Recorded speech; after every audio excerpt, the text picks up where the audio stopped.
Well, hey there, Aletheia Church. Hope that you guys are having a wonderful time in gospel community during this December, and hope that you are excited for Christmas coming up in a few weeks.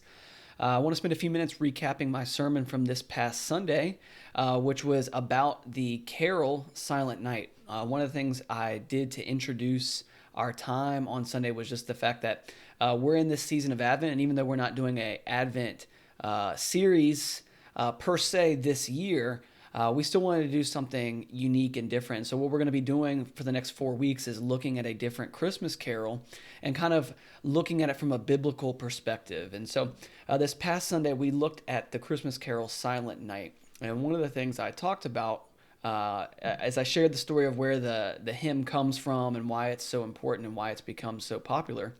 But one of the things that I fear about this particular hymn in general is that we take the hymn and we tend to view Christmas through the lens of the hymn. You know, we think about Jesus as this baby lying in a manger, which he was. Obviously, that's how he came into the world, and that's the account that we see in the Gospel of Luke.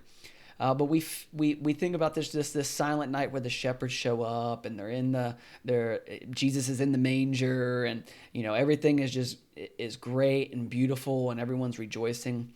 But if we look in the book of Revelation, John in his vision actually shares something with us much bigger and deeper going on.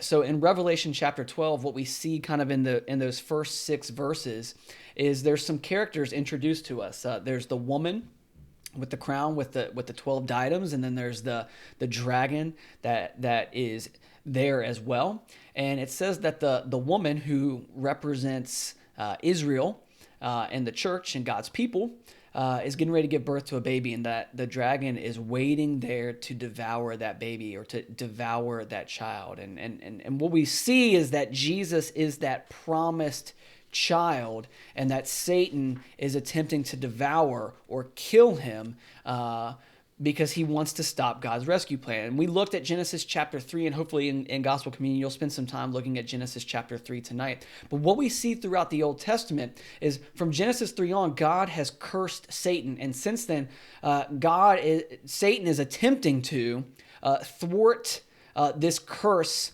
that God has placed on him, that there will be enmity between the woman and the serpent, and that the offspring of the woman will crush the head of the serpent, but he will bruise the heel of Eve's offspring. And so what we see as we process through the Old Testament is this story, or this redemptive arc of Satan at various times trying to stop this seed from crushing his head, right? What we said is, we looked at the story of Cain and Abel. We looked at the story of Noah.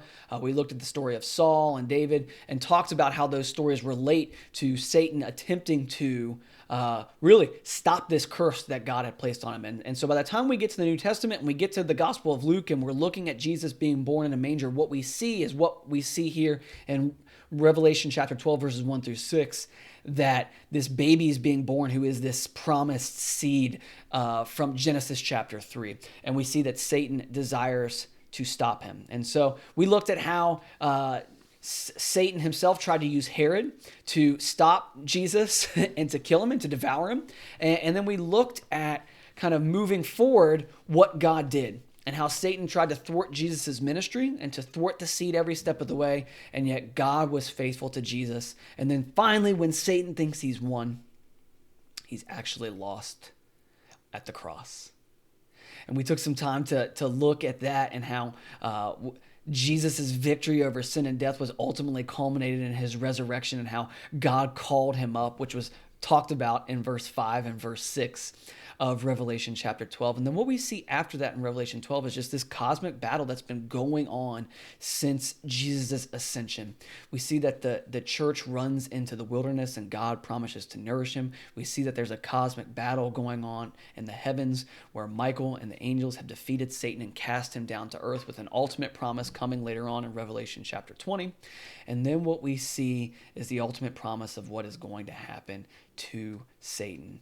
And so I hope you'll spend some time tonight talking about how really Revelation 12 can encourage us this Christmas season, that what came to pass had to come and pass, but also that we can place our hope and our faith and our trust in Jesus, and we can be thankful and we can sing carols like Silent Night, because even though that night was silent, cosmically a battle was taking place and God has won. We are victorious because we are in him.